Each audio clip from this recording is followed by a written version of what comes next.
Callie om daai droom en visie te verkoop terwyl jy niks lede het nie.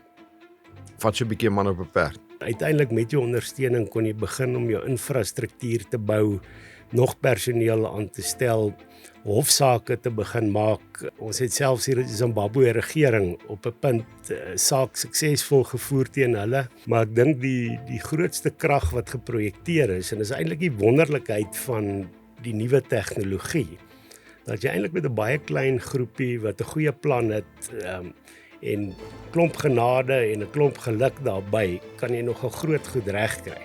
Maar wat mense net die hele tyd moet besef, is dat jy nie hoogdrawend moet raak hieroor nie. Ek dink as mense gaan kyk in die geskiedenis, is daar baie maatskappye wat op 'n punt gekom het wat hulle dink, jette, ons is nou oulik, ons het nou op die plek gekom waar ons wil wees, en dan verdwyn hulle net. Ek sê vir my kinders, onthou julle BlackBerry.